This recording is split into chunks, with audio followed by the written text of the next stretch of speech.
Mechanical සහ civil කියන engineering field දෙකෙන් තමයි මේ අද ඉන්න තත්ත්වයට මේ අපේ මේ කියන මානව සංහතිය ඇවිල්ලා තියෙන්නේ. නෑ ලංකාවේ දැනට metal 3D printing available නැහැ. බැරි වෙලාවත් අපි නොදැන හරි එහෙම metal 3D printing machine එක ලංකාවේ තියෙනවා. කමෙන්ට් එකක් දාන්න. සාමාන්‍යයෙන් දැනට ලොකුවටම මේ සම්බන්ධ softwares develop කරපු company එක තමයි. Welcome to the Makers Insights.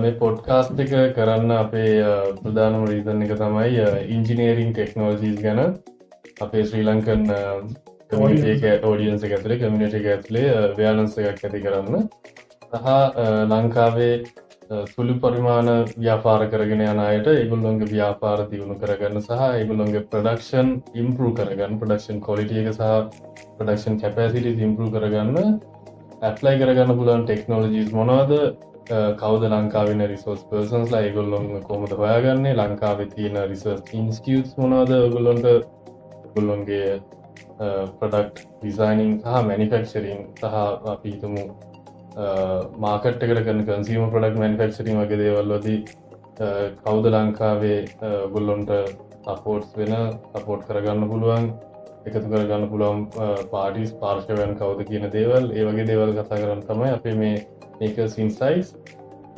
Programme එක අපි පටන් ගන්න හේතුව වුණේ. ඉතින් මම මුලින්ම කියලා ඉන්නම් මගේ නම Praveen Monasinghe Dynaro Engineering Private Limited නිර්මාතෘ මාත් එක්ක ඉන්න ප්‍රභාස්වර සමරජීව Dynaro Engineering Private Limited හි product designing සහ manufacturing engineer වශයෙන් දැන් කටයුතු කරනවා. ඉතින් මේක තමයි අපේ පළවෙනි එපිසෝඩ් එක. ඉතින් අද අපි කතා කරන්න යන්නේ මොකද්ද? අපි කතා කරන්න යන ප්‍රවීන් prototyping සහ rapid manufacturing වගේ fields ගැන අද කොහොමද අපේ basic audience එක කියන්නේ normal customer කෙනෙක්ට මේ ගැන කිසිම අවබෝධයක් නැති කෙනෙක්ට උනත් මේ ගැන යම්කිසි අවබෝධයක් එක්ක මේ ෆීල්ඩ් එකට අවතීර්ණය වෙන්න ඊට පස්සේ කොහොමද එයා මේ ෆීල්ඩ් එකේ පටන් ගැනීමක් කරන්න නිසා ඒ ෆීල්ඩ් එකේ යම්කිසි ස්ටෑන්ඩඩ් එකකට එයා දියුණු වෙන්නේ එද්දී යන්න තියෙන අඩිතාලම සහ ඒකේ ස්ටෙප්ස් ටික ගැන පොඩි අවබෝධයක් අපි දෙමු අපේ කස්ටමර්ට සරලම තැනින් පටන් අරගෙන යන්න හරි. ඉතින් මම හිතනවා දැන් ඕගොල්ලෝ මේ ෆීල්ඩ් එක ගැන දන්නේම නැති කෙනෙක් වෙන්න පුළුවන් තමන්ගේ සිහින ප්‍රොඩක්ට් එකක් එහෙම නැත්නම් මොකක්ම හෝ කන්සෙප්ට් එකක් ප්‍රොඩක්ට් එකක් සර්විස් එකක් වෙන්න පුළුවන් බිඳුවේ ඉඳන් පටන් ගන්න එක ගැන ඔයාලට යම්කිසි අයිඩියා එකක් ගන්න මම හිතනවා අපේ මේ පොඩ්කාස්ට් එක සහ අපේ මේ දෙන නොලෙජ් එක වැදගත් වෙයි කියලා. මොකද්ද ප්‍රොටෝටයිපින් කියන්නේ? ප්‍රොටෝටයිපින් මොකටද මොන වගේ දෙයකටද මුලින්ම අවශ්‍ය වෙන්නේ? අපිට ප්‍රොටෝටයිපින් කියන්නේ අතන කිව්වොත් පිට අපේ ඔළුවේ තියෙන දෙයක්. ඒ කියන්නේ අපේ අයිඩියා එකක කන්සෙප්ට් එකක්. හරි කන්සෙප්ට් එකක් වගේ දෙයක්. අපි කොහොමද ඒක ෆිසිකල් වර්ල්ඩ් එකේ එකක් තමයි අපි ෆිසිකල් වර්ල්ඩ් එකේ අපිට කොහොමද ඒක නිකන් පේන්නේ විෂුවලි ගන්න. සහ ඒ දේ එහෙම නැත්නම් අපි ඒකට පස්සේ perform කරන්නේ කොහොමද? ඒකට හදන පළවෙනිම අපි මාකට් එකට දාන්න කලින් මාකට් එකට දාද්දි ගොඩක් රිස්ක්ස් තියෙනවා කස්ටමර් කෙනෙක්ට. අපි එකපාරට සමහර අපි දැකලා තියෙනවා ප්‍රොඩක්ට් ෆේල් වෙනවා. එහෙම ෆේල් වෙන එකකට කලින් ඒ ප්‍රොඩක්ට් එකේ ස්ට්‍රෙන්ත්ස් ඇන්ඩ් වීක්නසස් ඔය වගේ දේවල් හරියට අවබෝධ කරගන්න හදන ටෙස්ට් කරන්න පළවෙනි ආකෘතිය අන්න හරි. ඔය මූලාකෘතිය තමයි අපි කියන්නේ බේසිකලි ප්‍රොටෝටයිප් එකක් කියලා. ඉතින් මේ ප්‍රොටෝටයිප් එකක වැදගත්කම වෙන්නේ අපිට ඒ ප්‍රොටෝටයිප් එකේ යම් යම් ඉටරේෂන්ස් එනවා. ඒ කියන්නේ යම් වෙනස්කම් කරන්න වෙනවා මේක හරියම අර අවසාන මාකට් එකට දාන්න කලින්. ඒක නිසා අපි ප්‍රොටෝටයිප් කරද්දී ඒක හරි මෙතඩ්ස් යූස් කරලා හරි ඉන්ජිනියරින් කන්සෙප්ට් යූස් කරලා හරි නොලෙජ් බේසිස් එකක් එක්ක හරියට කරන්න ඕනේ. එතකොට තමයි අපිට හොඳ ප්‍රොඩක්ට් එකක් මාකට් එකට දාන්න පුළුවන් වෙන්නේ. ඒකට අපි හිතමු අපි අද අපි මුලින්ම කතා කරමු සර්විසස් ගැන නෙමෙයි. සර්විසස් වල ප්‍රොටෝටයිපින් නෙමෙයි අපි හිතමු ෆිසිකල් ප්‍රොඩක්ට් එකක ප්‍රොටෝටයිපින් කරන එක. එතකොට මුලින්ම ප්‍රොටෝටයිප් එක කරන්න කලින් අපේ ඩිසයින් එකක් තියෙනවනේ අපි හදන්න යන යම්කිසි ප්‍රොඩක්ට් එකේ. අනිවාර්යයෙන්. අපි සාමාන්‍යයෙන් මොකක් හරි ප්‍රොඩක්ට් එකක් හෝ යම්කිසි දෙයක් නිෂ්පාදනය කරන්නේ අනිවාර්යයෙන්ම යම් පුද්ගලයෙකුගේ තියෙන ප්‍රශ්නයක් විසඳන්න සොලියුෂන් එකක් විදියට. අවශ්‍යතාවයක් හෝ ප්‍රශ්නයක් විසඳීම තමයි අපි එතනදී කරන්නේ. පවතින ප්‍රශ්නයක් විසඳීම හෝ බේසික් නීඩ් එකක්. ගත්තොත් ඒක සප්ලයි කරන්න තම අන්න ඒක පුල්පිල් කරන්න ඕනේ දෙයක් තමයි ප්‍රොටෝටයිප් හෝ අන්තිමේදී ප්‍රොඩක්ට් එක. එතකොට හොඳ අපි හිතමු මුලින්ම මොකක් ෆිසිකල් ප්‍රොඩක්ට් එකක් මැනුෆැක්චර් කරන්න අවශ්‍ය වෙනවා යම් කිසි කෙනෙක්ට. අපි හිතමු යුනිවර්සිටි ස්ටුඩන්ට්ස්ලා ඒගොල්ලෝගේ ෆයිනල් ඉයර් රිසර්ච් වලට විවිධ දේවල් හදනවා ෆයිනල් ඉයර් රිසර්ච් එක විදියට. එතකොට ඒගොල්ලොන්ට අවශ්‍ය වෙනවා ඒගොල්ලොන් අපි හිතමු ෆයිනල් ඉයර් රිසර්ච් එකේ ඒගොල්ලෝ කරන රිසර්ච් එකේ යම් කිසි ප්‍රොඩක්ට් එක මැනුෆැක්චර් කරගන්න ප්‍රොටෝටයිප් එකක් විදියට අපි එකට කියන MVP කියලා මිනිමල් වයබල් ප්‍රොඩක්ට් එක. ඒ අන්න ඒ තැනට එද්දී මුලින්ම අවශ්‍ය වෙන්නේ ඩිසයින් එක. අපි හිතමු සරලම තැනින් ගත්තොත් ඩිසයිනින් සොෆ්ට්වෙයාර්ස් ගොඩක් තියෙනවා. ස්ටුඩන්ට් කෙනෙක්ට ලොකු පිරිවැයක් දාන්නේ නැතුව තමන්ගේ ප්‍රොඩක්ට් එක ඩිසයින් කරගන්න පාවිච්චි කරන්න පුළුවන් ඩිසයිනින් සොෆ්ට්වෙයාර්ස් මොනවද කියලා අපි මුලින්ම කතා කරලා හිටියොත් හොඳයි. සාමාන්‍යයෙන් දැනට ලොකුවටම මේ සම්බන්ධ සොෆ්ට්වෙයාර්ස් ඩෙවලොප් කරපු කම්පැනි එක තමයි Autodesk කියන්නේ. ලෝකෙ ගත්තොත් එයාලගේ තමයි වැඩිම 3D මොඩලින් සහ තියෙන 3D manufacturing CAM පැති දෙකම computer designing and computer manufacturing engineering ඔය සයිස් තුනම හරියාකාරව කවර් කරපු එකම කම්පැනි එක Autodesk. මම හිතනවා එතකොට කවුරු හරි මේ Autodesk කම්පැනි එකේ තියෙන සමහර software students ලට මේ අනිවාර්යෙන් students ලට ගොඩක් free package එකක් විදියට ඔයාලට යම් කිසි කියන්නේ student කෙනෙක් මේක බලනවා නම් යම් කිසි යුනිවර්සිටි එකක ඔයාලට ඔයාලගේ student ID එකෙන් පුළුවන් Autodesk Fusion 360 වගේ softwares අවුරුද්දක් එයාලගේ full පැකේජ් එක අවුරුද්දක් පාවිච්චි කරන්න පුළුවන් වෙනවා මේක. එතකොට Fusion 360 කියන software එකෙන් පුළුවන් product එකක design එක තමන්ට අවශ්‍ය විදිහට design කරගන්න මූලික වශයෙන්. ඒක Fusion 360 වල free version එකක් තියෙනවා, hobby version එකක් තියෙනවා use කරන්න පුළුවන්. එතනින් එහාට අවශ්‍ය කරන features වලට එතනින් එහාට අවශ්‍ය කරන දේවල් වලට යද්දි paid version එකට යන්නත් පුළුවන්. මේක කවුරු ස්පොන්සර් කරලා නැහැ. අපේ Fusion 360 සහ Autodesk ලත් එක්ක තියෙන experience එක තමයි අපි මේ podcast එක කරන්නේ. එතකොට ඒ software එක පාවිච්චි කරන්න පුළුවන් සරලවම design එක කරගන්න. ඊට අමතරව තව තියෙනවා Fusion 360 කියන්නේ මේ fully online use කරන්න පුළුවන් platform එකක්. ඒ වගේම තවත් තියෙනවා OnShape කියලා software එකක් තියෙනවා. OnShape කියන එකත් free. යම්කිසි ඒගොල්ලෝ allocate කරලා තියෙන යම්කිසි working hours ගානක් වෙනකන් ඒක free. ඒ software එකෙනුත් පුළුවන් ලොකු පිරිවැයක් දාන්න නැතුව අතරම මේ free of charge ඔයාගේ designing වල ටික ඔයාලම design කරගන්න පුළුවන් ඒක product එක. හරි. product ඊට පස්සේ ඉතින් තව softwares තියෙනවා ඒ වගේම මොනවද SolidWorks තියෙනවා ඊළඟට CATIA ඊට පස්සේ ANSYS ප්‍රධාන වශයෙන්ම සිමියුලේෂන් වලට පාවිච්චි කරන්න පුළුවන් software එකක් ගොඩක්ම compatible සිමියුලේෂන් වලට. එතකොට Inventor ගොඩක් softwares තියෙනවා සහ මේ online ඔයාගේ Google Chrome එකේම use කරන්න පුළුවන් මේ completely fully online versions උත් තියෙනවා. පොඩි softwares තියෙනවා. යම් කිසි ඕනම software පාවිච්චි කරලා අපි දැන් design එක කරගත්තට පස්සේ අපිට ඒ design එක prototype කරන්න පුළුවන් ක්‍රම කොච්චර තියෙනවද? සරලවම ගත්තොත් අපිට ප්‍රධාන වශයෙන්ම මතක් වෙන 3D printing. ඒක depend වෙනවා ඔයාගේ product එක හදන්න යන material එක මොකක්ද කියන එක මත. mainly depend වෙන්නේ ඕක අපි හදන product එකේ prototype එක අපිට මොන constraints දෙයකට තියෙන්නේ කියලා. කියන්නේ මොනවාද ඒකේ තියෙන එක use වෙන්නේ කොයි වගේ environment එකකද? කොච්චර conditions එයාට බලපානවද? සමහර දේවල් තියෙනවා metallic මේ වගේ විතරයි හදන්නේ. metallic compounds වලින් විතරයි. කියන්නේ ලෝහමය මේ දේවල් වලින් විතරයි අපිට හදන්න පුළුවන්. ඒකෝට ඒ වගේ දේවල් සමහර වෙලාවට limitations එනවා 3D printing වලදී වුණත්. ඒකෝට අපි බලන්න ඕනේ prototyping වලට කරන්න හොඳම method එක මොකක්ද කියලා. ඒක depend වෙන්නේ මොනවත් එක්කද අපේ ඒ product එකට හෝ අවශ්‍ය component එකට තියෙන constraints මත.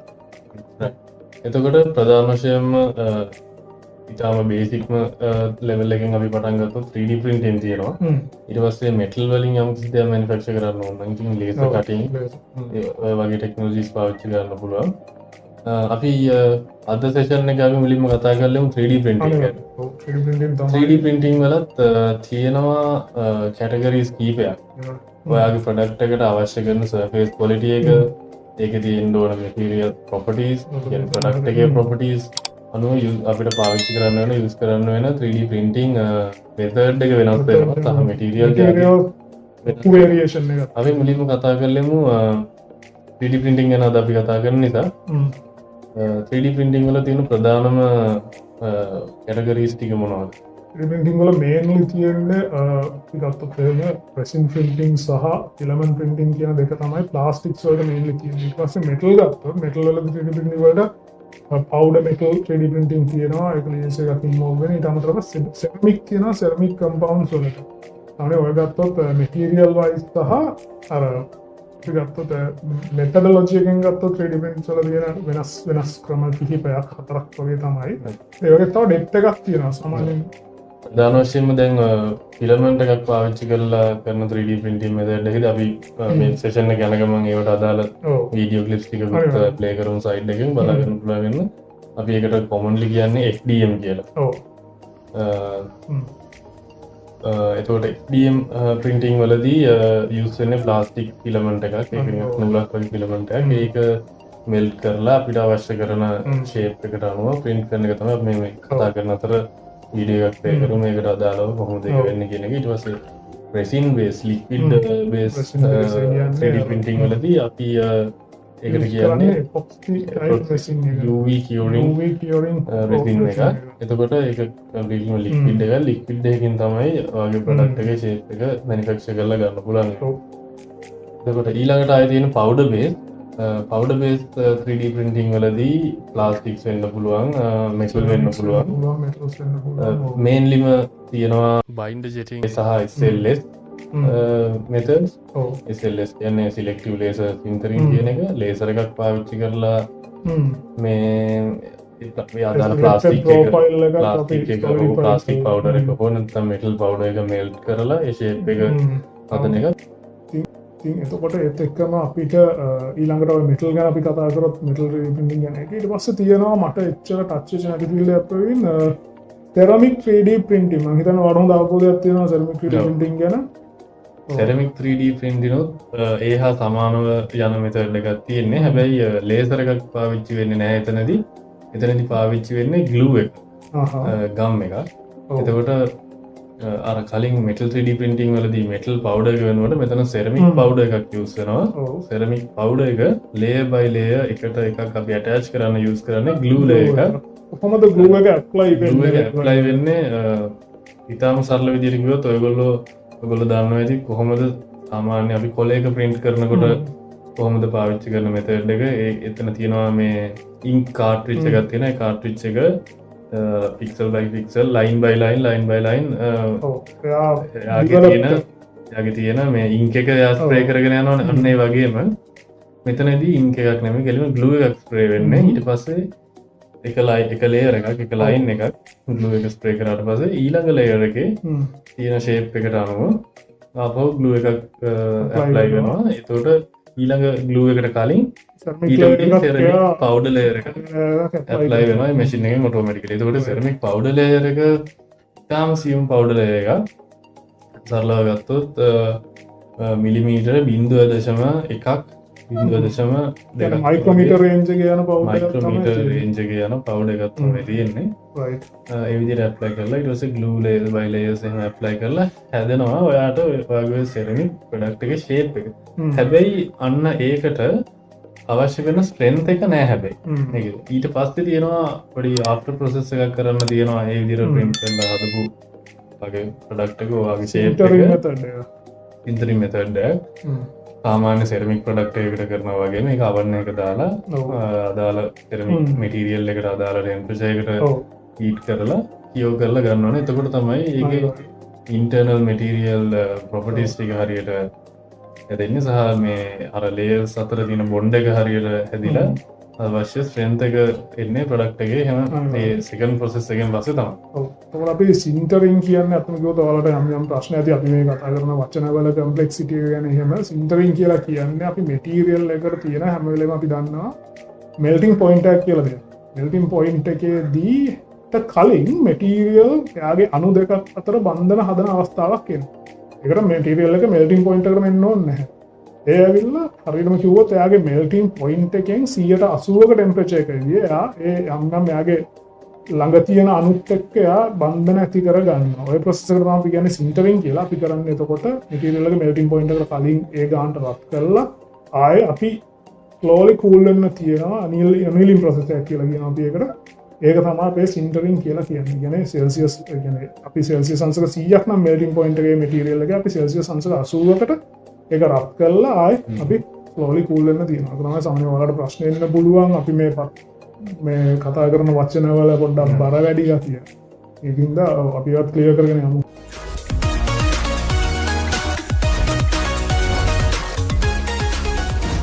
එතකොට බේසිකලිම කොස්ට් එක පැත්තෙන් බැලුවොත් ගොඩක්ම කොස්ට් එක අඩුවෙන් කරගන්න පුළුවන් මෙතඩ් එක තමයි FDM printing.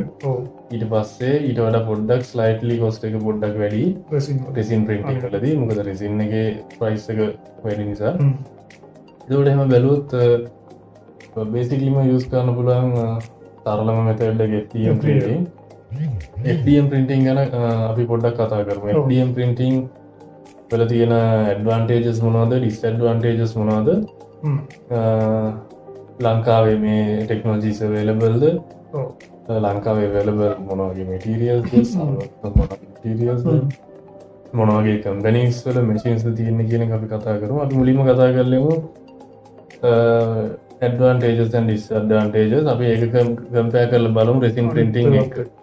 මුලින්ම ප්‍රධානම දේ කොස්ට් එක. කොස්ට් එක තමයි ප්‍රධාන print එකක් කරනවට වඩා 3න් 1ක කොස්ට් එකකට වගේ ආසන්න වශයෙන් 3න් 1ක කොස්ට් එකකින් වගේ කරන්න පුළුවන් FDM printing කියන එක.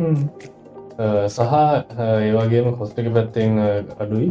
සහ මැටීරියල් අවේලබිලිටි එක ගොඩක් වැඩි. මැටීරියල් මේ වේරියේෂන් එක ලොකු වේරියේෂන් එකක් ලංකාව ඇතුලේ අවේලබල්. හැබැයි වෙන ෆොරින් කන්ට්‍රීස් වල නම් රෙසින් printing වල ලික්විඩ්ස් ගොඩක් අවේලබල්. හැබැයි ලංකාව ඇතුලේ නම් බේසික් කීපයක් විතරයි රෙසින් printing වල අවේලබල් වෙලා තියෙන මැටීරියල්ස්. ඇත්තටම රෙසින් printing පැත්ත ගත්තොත් එහෙම මේ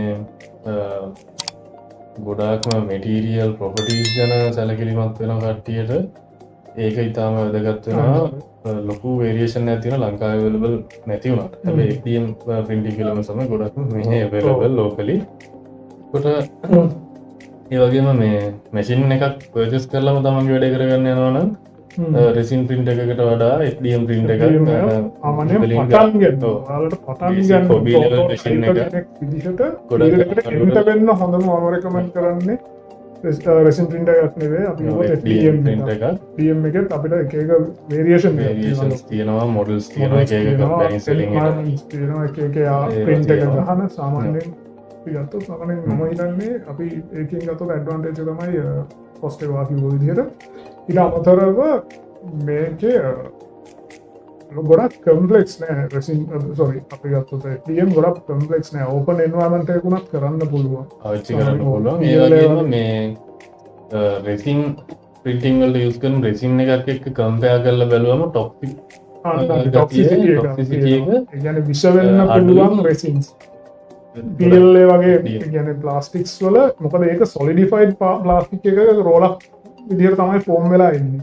ඒතකොට එහෙම එකක තියෙන අර එක සොලිඩිෆයි වෙලා තියෙන එක ප්ලාස්ටික් ඉෆෙක්ට්ස් තිබ්බට ඒක හැබැයි ලකුවට කෙනෙක්ට විෂ වෙන්නේ නැහැ. හැබැයි රෙසින්ස් පාවිච්චි කරද්දී පොඩි ළමයි ඉන්න තැන්වල ඒ වගේ අනාරක්ෂිත විදිහට පාවිච්චි කරොත් ඒකෙන් යම් ඉෆෙක්ට්ස් එන්න පුළුවන් හෙල්ත් ඉෂුස් වගේ දේවල්. ඉතින් එහෙම බලද්දී ඇඩ්වාන්ටේජස් විතර මේන් ඇඩ්වාන්ටේජ් එක තමයි ඒක ආරක්ෂිත කරනවා මම හිතන්නේ. ඔව්. මොකද විශේෂයෙන්ම අපි දැන් FDM වල තියෙන ඇඩ්වාන්ටේජස් ඒවා ඒ වගේම ඩිස්ඇඩ්වාන්ටේජස්. ඒතකොට රෙසින් printing පැත්තෙන් නම් අපි කතා කරලා බැලුවොත් FDM print එකකට වඩා ගොඩක් fine features අපිට රෙසින් print එකකින් ගන්න පුළුවන්. surface textures ඒ වගේම FDM print වල print වෙන line by line. එතකොට ඒ වගේ අපිට පේනවා line visible සහ සමහරවිට physically අපිට ඒක touch කරන්න පුළුවන් lines. හැබැයි FDM print එක liquid එකකින් manufacture වෙනකොට ඒකේ lines visible නැහැ. ගොඩක් හොඳ smooth surface එකක් එනවා. ආගේ product එකේ requirement එකක් තියෙනවා නම් ගොඩක් හොඳ smooth surface එකක් තියෙන්න ඕනේ කියලා definitely ඉතින් resin printing තමයි use කරන්න ඕනේ. කොට ටයිම් එක පැත්තෙන් ගත්තොත් FDM print එකකට වඩා ගොඩක් ඉක්මනට කරගන්න පුළුවන් රෙසින් එකෙන්. ඒ වගේම හැබැයි තව පොඩි ඩිස්ඇඩ්වාන්ටේජ් එකක් තියෙනවා. FDM print එකකින් කෙලින්ම print කරපු ගමන් product එක ඔයාලට එතනින් bed එකෙන් ගලවලා අරගෙන use කරන්න පුළුවන්. හැබැයි resin print එකකින් එහෙම කෙලින්ම use කරන්න බෑ. ඔයාලට කරන්න වෙනවාමයි. ඔව් අපි use කරලා print කරාට පස්සේ process එකක් තියෙනවා, cleaning process එකක් තියෙනවා. IPA වලින් clean කරලා, ඒ කියන්නේ isopropyl alcohol වලින් clean කරලා UV chamber එක දාලා surface එක treat කරලා ගන්න ඕනේ. ඒ surface එකේ කියෝ වෙලා නැති resin ඉතුරු වෙලා තිබ්බොත් ඒව wash කර මුලින්ම UV chamber එකට දාන්න කලින් isopropyl alcohol වලින් wash කරලා ඊට පස්සේ තමයි UV chamber එකට දාලා surface එක කියෝ කරලා final end product එක විදිහට අරගන්න. මගේ අතේ තියෙනවා sample එකක් resin print එකකින් කරපු. ඔයාලට බලන්න පුළුවන් වෙයි ඉතාලම පොඩි fine features තියෙනවා, beauty features තියෙනවා මෙන්න මේ වගේ. ගොඩක් ඉතාලම හොඳට මේ print වෙලා තියෙනවා මේ cutie features. මම මේකේ මේ photos ටිකකුත් දාන්නම් බලා ගන්න පුළුවන් වෙන. හැබැයි එකම අපිට අනිත් පැත්තේ FDM print එකක් තියෙනවා මේ වගේ FDM එකෙන් කරපු. ඒකෙත් ගොඩක්ම හොඳ surface quality එකක් තියෙනවා. හැබැයි හොඳට ලං වෙලා බැලුවොත් පේනවා චූටි යම් imperfections තියෙනවා මේ side එක බැලුවොත් ඉරි ගතියක් තියෙනවා. සහ මේකේ තියෙන mainlyම දේ තමයි මම දකින විදිහට මේ එකක් තමයි strength එක අපි ගන්න.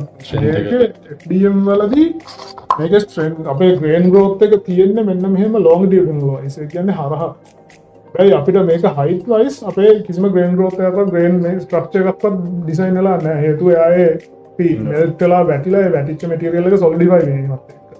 එතකොට අපිට මෙන්න මේ plane එකේදී අපි torsion එකක් හෝ යම්කිසි shear stress එකක් આવොත් අනිවාර්යයෙන්ම මේවා මේ component එකක් fail වෙන්න පුළුවන්. ඒ කියන්නේ හරියටම මේ layer එක තියෙන surface එක දිගේ stress එක දුන්නොත් මේක break කරන්න පුළුවන්, easily break කරන්න පුළුවන්. එතකොට resin print එකක ගත්තොත් අපිට එහෙම lines පේන්නේ නැහැ. හැබැයි මේක print වෙන්නේ layer by layer. දැන් මම මේක print කරලා තියෙන මේ අතර mount කරලා මෙන්න මෙහෙම bed එකේ mount කරලා මේ පැත්තෙන් තමයි print කරලා තියෙන්නේ. එතකොට මෙහෙම layer by layer print වුණාම මේක අපිට layers පේනුනේ නැති වුණාට හැබැයි ඒකත් break කරන්න පුළුවන් ඒ layers තියෙන surface එක දිගේ. හැබැයි compare කරලා බලද්දී FDM print එකක් එක්ක resin print එක ගොඩක් strong.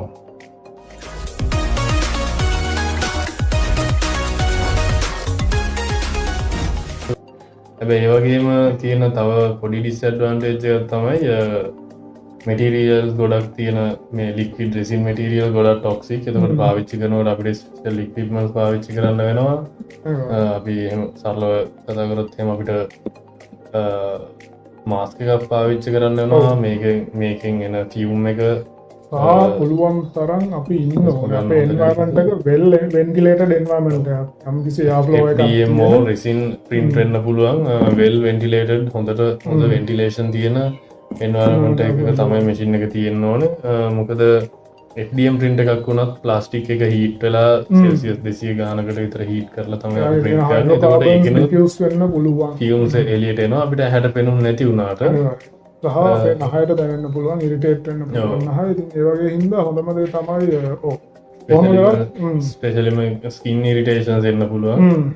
විශේෂයෙන් කොහොම හරි අපි ඔය ගැන සැලකිලිමත් කළා කරොත් මේක හොඳ ඒ කියන්නේ අපේ ඔයාලගේ ප්‍රොඩක්ට් එක ටෙක්නොලොජි එක හරියටම හොඳයි. ඊට පස්සේ අපි ගත්තොත් එහෙම අපි දැනට available නැති ටෙක්නොලොජිස් ගොඩක් තියෙනවා. ලංකාවේ available නැති සහ ලංකාවට ළඟදීම එන සහ ලංකාවේ තැන් කිහිපයක මම හිතන්නේ තියෙනවා metal 3D printing වගේ දේවල්. නෑ ලංකාවේ දැනට metal 3D printing available නැහැ. ලංකාවේ කීප දෙනෙක් ඉන්නවා කරන ඕඩර් එක බාර අරගෙන අන්තිමට China වලින් manufacture කරලා ලංකාවට ගෙනල්ලා දෙන අය ඉන්නවා. ලංකාවේ දැනට available metal 3D printer එකක් නැහැ. එතකොට ඇත්තම කිව්වොත් metal 3D printing ගැන අපි කතා කරලා diffusion process එකකින් තමයි බැරි වෙලාවත් අපි නොදැන හැරි එහෙම metal 3D printing කවුරුත් ලංකාවේ තියෙනවා කමෙන්ට් එකක් දාන්න මෙන්න මෙතන තියෙනවා කියලා.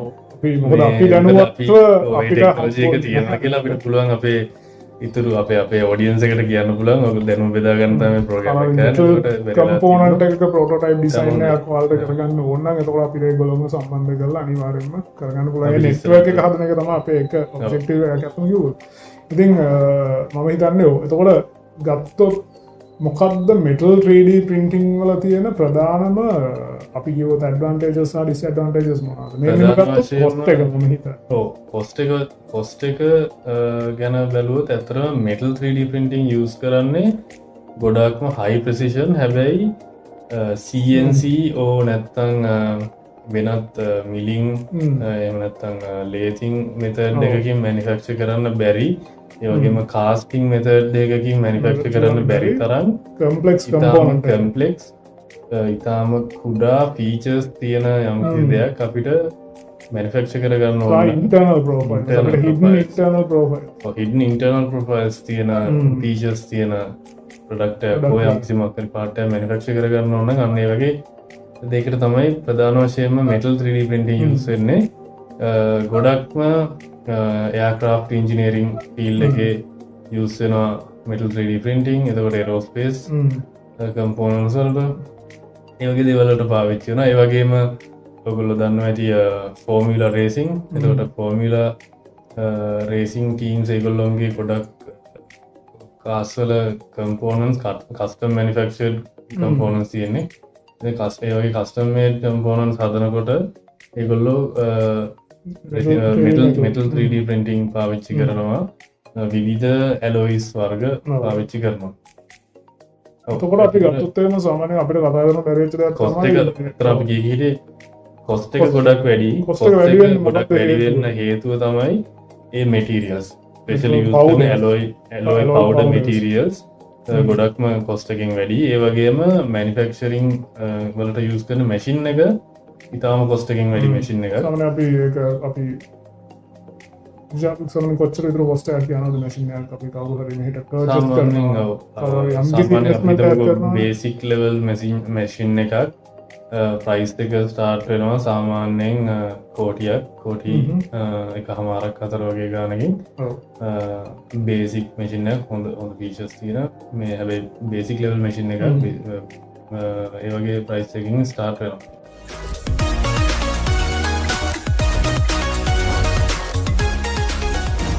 හරි අද අපි අපේ සෙෂන් එකේ අවසානයට ඇවිල්ලා ඉන්නේ අපි කියමු ඇයි යම් කෙනෙක් අපේ මේ වීඩියෝස් මේ මේකර්ස් ඉන්සයිට් වීඩියෝ සීරීස් එක බලන්න ඕනේ ඇයි ඒගොල්ලොන්ට මේ වීඩියෝ සීරීස් එකෙන් ඉදිරියේදී ගන්න පුළුවන් ගන්න මොන වගේ දේවල්ද ඒගොල්ලොන්ට කියන දේ ගැන අපි ගත්තොත් එහෙම ඇයි මේක බේසික් ඔඩියන්ස් එකේ ඉන්න කෙනෙක් අපි අහන්න ඕනේ සහ එයාලා මේක ගැන දැනුවත් වෙන වැදගත් වෙන්නේ කියලා අපි ගත්තොත් අපි දන්නේ නැති වුණා ඉන්ජිනියරිං වලින් තමයි මේ මුළු සිවිලයිසේෂන් එකම බිල්ඩ් වෙලා තියෙන්නේ මුල්ම කාලේ තිබ්බේ නැති වුණත් මෙකැනිකල් සහ සිවිල් කියන ඉන්ජිනියරිං ෆීල්ඩ් දෙකෙන් තමයි මේ අද ඉන්න තත්ත්වයට මේ අපේ මේ කියන මානව සංහතිය ඇවිල්ලා තියෙන්නේ ඒක බේසික් ලෙවල් එකෙන් ගත්තොත් අවස්ථාවේ ඒක ඉතින් ඒ ගැන මම හිතනවා හැමෝම දැනුවත් වෙන්න ඕනේ සහ හැමෝටම ඒ දැනුම අවශ්‍යයි ඔයාලා කොයි විදිහේ ප්‍රොජෙක්ට් එකක් මොන ෆීල්ඩ් එකේ ඔයාලා ගෙදර ඔයාලගේ ගෙදර යම් කිසි මොඩිෆිකේෂන් එකක් එහෙම නැත්නම් අපි යම් කිසි වෙනස්කමක් කරනවා නම් දියුණු කිරීමක් කරනවා නම් හෝ තමන්ගේ ඉන්ඩස්ට්‍රි තමන්ගේ වාහනේ වෙන ඔගේ ඔන්න ෆීල්ඩ් එකක හැම අත්තක්ම අන්තිමේදී අර කනෙක්ටලා තියෙන්නේ ඉන්ජිනියරිං ෆීල්ඩ් එකට ඒම විශේෂයෙන්ම ලංකාවේ ඉන්න ඔන්ටර්ප්‍රනර්ස්ලාට විවිධ ක්ෂේත්‍රවල ඕනම ක්ෂේත්‍රයක ඕනෑම ප්‍රොඩක්ට් එකක් හෝ සර්විස් එකක් ඉදිරියට දෙන්න බලාපොරොත්තුවෙන් ඉන්න ව්‍යවසායකයෝ ඉන්නවා දැනට කරගෙන යන අය ඉන්නවා ඒ වගේම අපි මේ සෙෂන් එකෙන් මේ මේකර්ස් ඉන්සයිට්ස් වීඩියෝ සීරීස් එකෙන් බලාපොරොත්තු වෙනවා ඒගොල්ලොත් එක්ක කතා කරන්න ඒ අදාළ ෆීල්ඩ් වල ඒගොල්ලොන්ට තියෙන චැලෙන්ජස් මොනවද කොහොමද ඒ චැලෙන්ජස් ජය ගන්න කියන දේ ගැන සහ ඒවට සොලියුෂන්ස් මොනවද තියෙන්නේ සහ ඒ දේවල් ගැන සොලියෂන්ස් අපිට මේ ලංකාව ඇතුළ අපේ මේ හොඳ දක්ෂ කමියුනිටි එකක් ඉන්න අපි උත්සාහ කරන්න මේක මේ අපේ මේ ඉන්න මේ රිසෝස් පර්සන්ලා මේ අපිට කියනවා මේ එක ෆීල්ඩ් වලින් ඉන්න මේ සියලුම දක්ෂයින් එකතු කරලා එක හබ් එකක් විදියට මේ දේවල් ඩිස්කස් කරන තැනක් හදන්න බෙදලා දෙන එක තමයි අපේ ආරම්භයක්. ඉතින් මම හිතනවා ඔයගොල්ලෝම අපිත් එක්ක එකතු වෙලා ඉන්න ඊළඟ එපිසෝඩ් එකට අපි ඉතින් අපි ඉන්සයිට්ස් ටිකක් අරගෙන එනවා. දැනට අපි මේ අපේ පළවෙනි මේ එපිසෝඩ් එක අපි දැනට ඉවර කරනවා. ඉතින් අපිත් එක්ක එකතු වෙලා ඉන්න අපේ channel එක subscribe කරන්න. අපේ TikTok එකේ අපි update දානවා videos තියෙනවා. ඒ දේවලුත් බලන්න ඔයගොල්ලන්ට ගොඩක් දැනුම ගන්න පුළුවන් වෙයි. ඉතින් අපිත් එක්ක එකතු වෙලා ඉන්න. අපි ඊළඟ වීඩියෝ එකෙන් හම්බෙමු. right.